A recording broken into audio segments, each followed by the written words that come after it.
I'm like,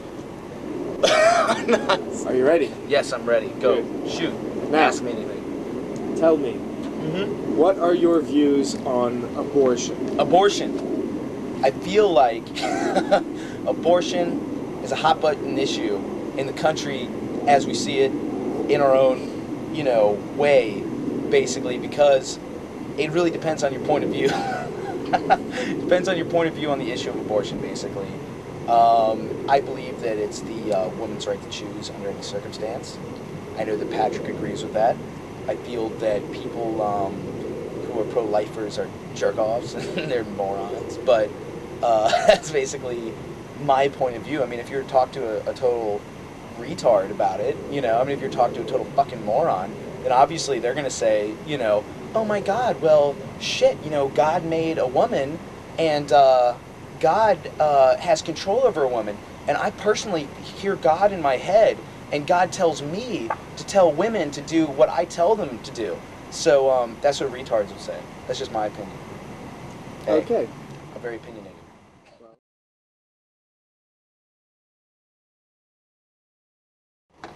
I'm getting all serious now. I'm going to come over and start screaming and cursing. Tell me, if you could be any lesser animal, what would you be? Lesser animal? Yes. Oh man, jeez. If I could be... I think that animals are greater. Man, listen man. First off, to say that animals are lesser than humans, man, is wrong, because I'm an anarchist, man, and I don't eat animals because I feel they're better than humans, man. Okay, well, considering... A zebra. Considering you'd be a zebra. A zebra. Why would Yes. you be a zebra? Because they're cool as shit. Cool as shit. Yeah, because you can, you can ride on zebras and stuff.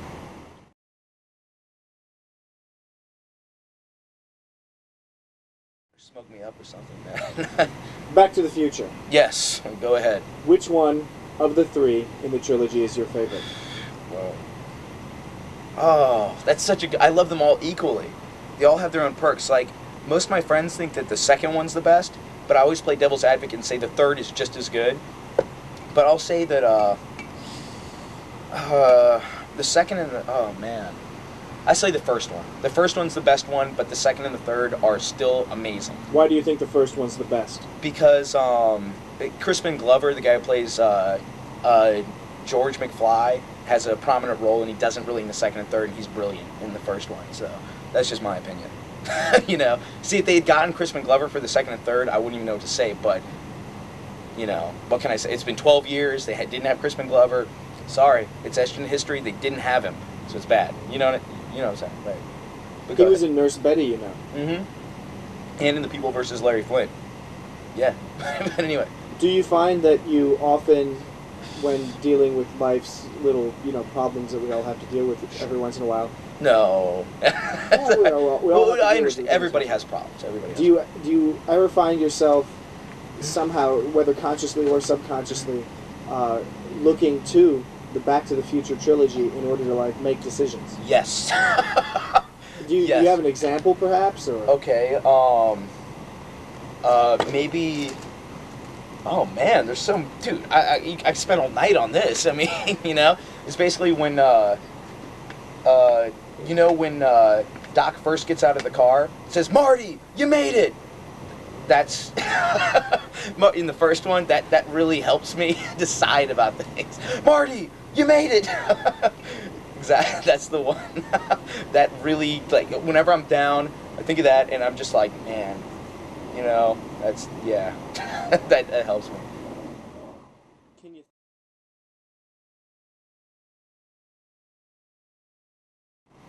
If you had all of a sudden, tax-free, $1 million, what would you do with it? Oh, man. I'd go to Montreal, see the Expos for an entire season. Then after that, I'd fly to Memphis and see the birthplace of Elvis. And then after that, I would go see Bill and Ted's Excellent Adventure in a home theater that I had built. And then I'd burn down the home theater. No, Bogus Journey, not Excellent Adventure. It's Bogus Journey. That's the one I'd build a home theater and watch Bill and Ted's Bogus Journey once, then burn it down.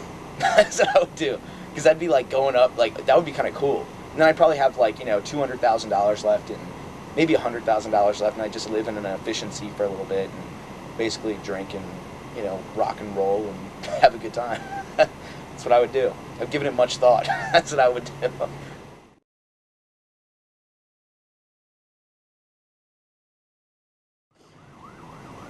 What is your favorite episode of Star Trek, and why? All Good Things, the final episode, because I like time travel Star Treks. Any Star Trek that involves time travel is usually fairly interesting. I kind of like this time travel motif, I don't know if it's a motif, but in Back to the Future, I love it. That's great. I love that. I love all movies that involve time travel. I love 12 Monkeys. And any Star Trek, like First Contact, or any of those are great. And All Good Things involves that, and it shows like his past and his future and his present, which I really enjoy. So All Good Things is good because it's mainly a Picard episode. They keep Geordi out of it pretty much. They keep Deanna Troi out of it. It's basically Picard time traveling. So it's rad. That's my opinion. So it's the best.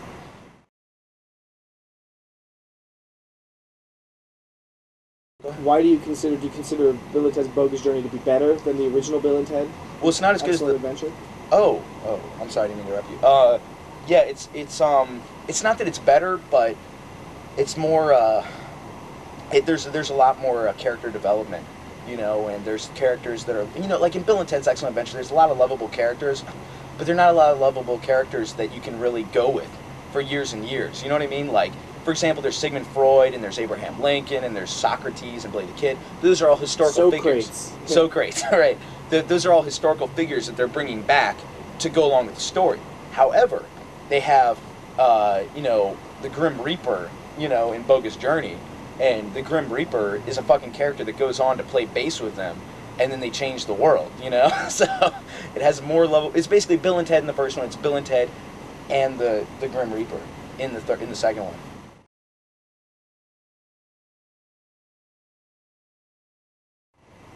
Clowns. Love them or hate them? Ooh. Hate them, dude. I'm sorry, man. Fuck that shit. No more to be said about that.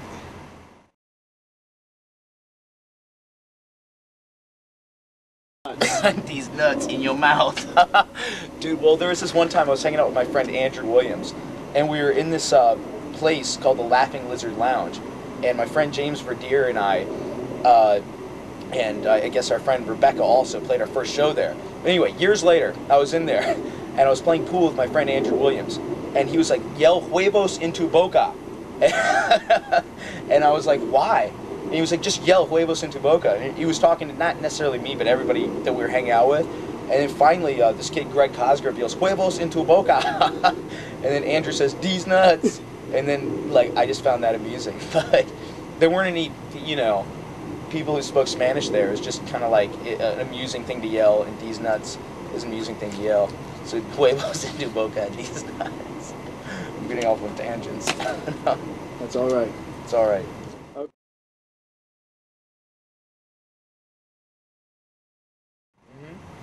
Tell me, what is in your estimation, what is the hardest drug you would ever consider trying? I've already tried it. It's called Drix. It's the hardest drug I have ever considered trying. And to tell you the truth, how about excluding past, like from done. Here, like from this day on. Yes. Hardest drug I'd ever considered trying. I considered trying coke recently, shooting coke, because my friend, not really my friend, but this dipshit that my friend was hanging out with, her friend was basically, like, dude, I have some coke, and I was like, I'll snort some coke, and he's like, no, you gotta shoot it. And I was like, no, dude, I'm not shooting that shit, but I did consider it. So I guess shooting coke is the drug that I would consider doing, the hardest drug I consider doing. Never do heroin. And, you know, I don't really know too much about drugs, pharmaceuticals, or, you know, whatever's the hardest drug. But, yeah, I'll smoke weed, I'll drink, and I will consider shooting coke, and I will snort coke, and that's about it. I love how it's like weed and drinking, and coke on occasion. There's nothing wrong with that. A little bit of coke. No problem. I'll have a beer with my friend and shoot some heroin. It's fine.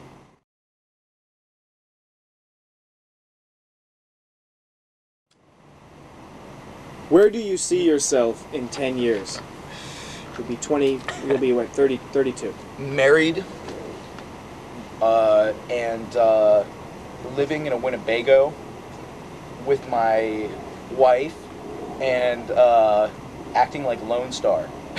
Like, pretending that I'm in outer space. Lone Star from the from movie Spaceballs. Yeah, like, because he has a Winnebago. And, like, for the next 9 years, I'm going to have just, like, my friend Barf that's going to be hanging out with me. But in 10 years, I'll have, like, my wife. And then we're going to live in the Winnebago. And we're going to live in this delusional world of, like, I'm Lone Star, and she's Princess Vespa. Would you dress up as Lone Star? Of course, dude. So you're saying that in 10 years you see yourself as being some sort of mental case married to some fat hick? Yes. Yes. This appeals to you. That is my dream. Yes. You hit it. Yes. You fucking got it, dude. Well, what about this? What kind of girl would this be? What kind of girl do you see yourself with? I don't know. Well, just anybody who, you know, appreciates Spaceballs. Hey, you know, that's all that. That's the only criteria for any girl that I'm going to date, is that she likes Spaceballs and that she will humor me when I say I'm acting like Lone Star. So I'll be like, helmet, and she'll be like, you just like Lone Star, you know. She'll say that's my only criteria. It could be anybody. Right. Tell me, do you think, you know, playing the real life role of a rogue space pirate, that you will be able? Sorry.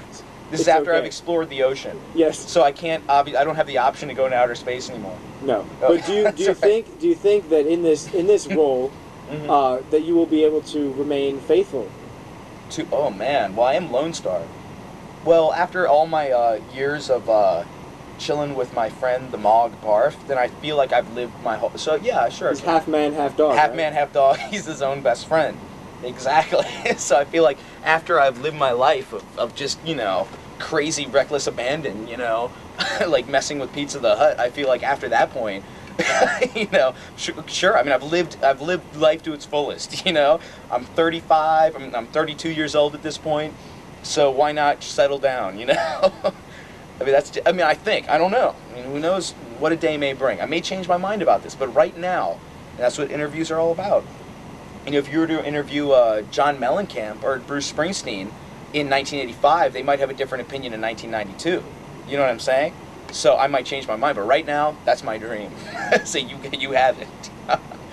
Right. Are there kids in this future? Little Lone Stars?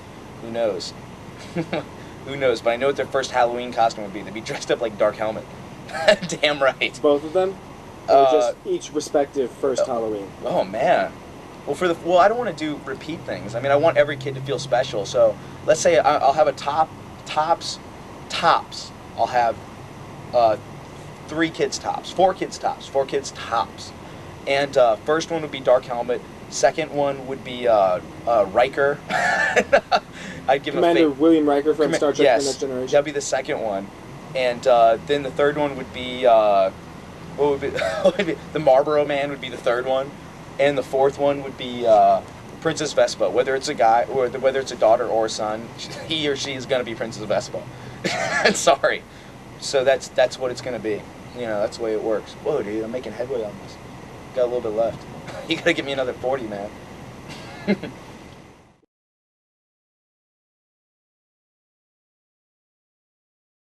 But recently I rode to every single metro stop in one day. Did I tell you about that? Like me and 2 of my friends. My friends Loser Pants McSuckerson and Reddington. Those are their secret names. Loser Pants McSuckerson and Reddington. We went to every single metro stop in a 6-hour period in the metropolitan area. On every line? Every single line. We went to every metro stop. Did you get one of these day passes, or what'd you No, do? we just went on, and it was really funny because, well, we stopped in Tacoma Park. That's a metro stop, and had some lunch and chilled. and Loser Pants McSuckerson had just gotten back. He's just graduated from North Carolina University, and so just look up Loser Pants, and look up McSuckerson, and you'll see who he is. But he just got back. We didn't have anything to do, and we were just on the metro. My friend Reddington and I came up with it, and my nickname was Poncho. That was my secret name. And we went to every single one. We stopped in Tacoma Park for lunch. Then we got back on, and we were underground after Tacoma Park for a good 4 hours, and we got out. We didn't have a pass for the whole day. We got out, and they were like, wait, and we couldn't go through. When you leave the metro, we were just putting in our tokens and getting out, the ones we bought at Tacoma Park. And they were like, these aren't going through. And they were like, well, you should have paid when you got off. And we're like, we never got off. And they were like, you've been underground for 4 hours? And we're like, yeah. And they were like, all right, go ahead. They let us go. So that's the most recent memory.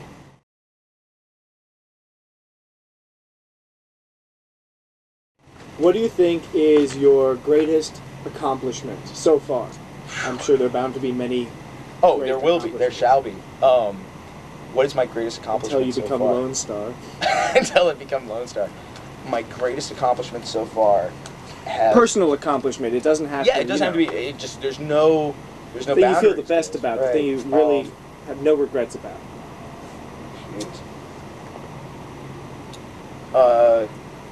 Quitting my job at a CD warehouse. I worked there for 2 days and I quit.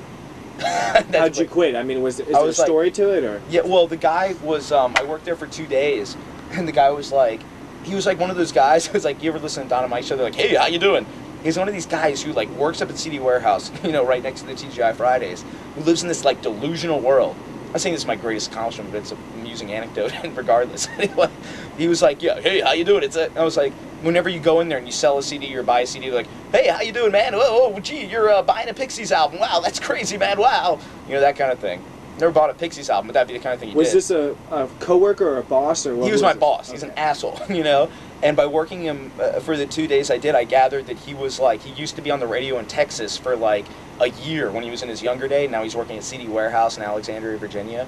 So he's kind of like, a loser, But anyway, like he basically, was just totally, hey, how you doing? So high strung. He was a dickhead about everything.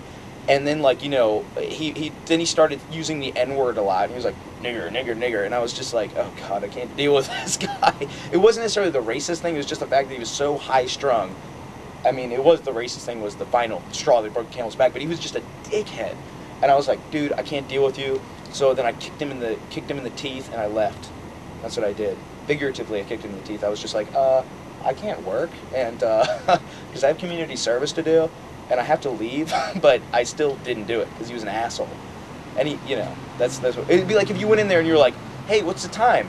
You'd be like, oh, it's CD Warehouse, right? The time is 3 o'clock, and what the fuck are you doing, man? What the hell's your problem? Just, hey, man, I haven't had a vacation since March. All right, man. Hey, it's like one of those guys. So you know what I'm saying? Yeah.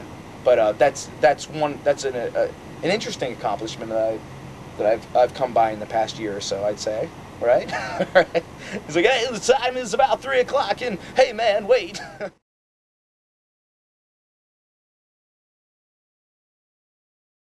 What are your 5 favorite movies? 5 favorite movies? Man. Jeez. Oh, that's a really good one. I'd say that Star Trek First Contact, Star Trek Insurrection, Star Trek The Search for Spock, Amos and Andrew, and See No Evil, Hear No Evil are my 5 favorite movies of all time. That's a good list. It's a damn good list.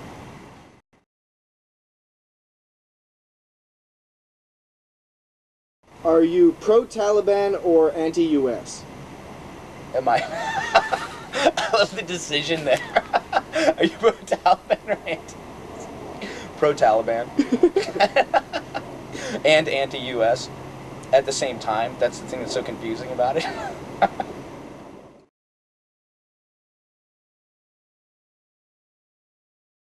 say you were on a late night talk show or something. Yeah, with who? And well, whoever, Okay. Letterman, Conan O'Brien, Like Tom Snyder.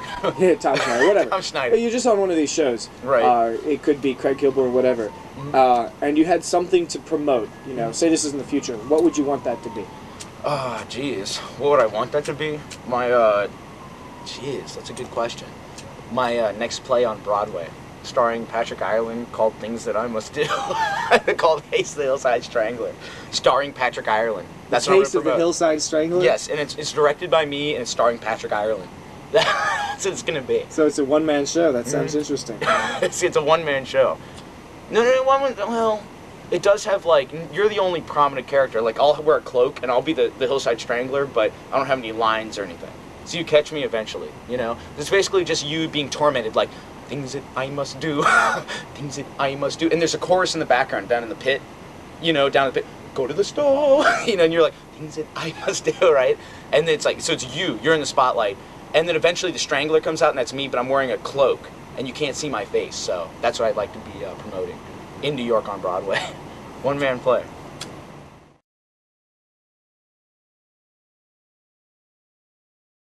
Hope this interview had some brilliant moments. The back and forth thing was good. That's it? See? That's it. There you go. Oh, will you buy me some beer?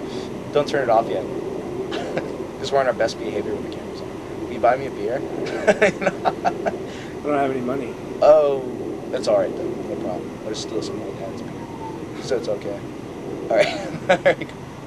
That's it. Any more questions? Here we go. That's it.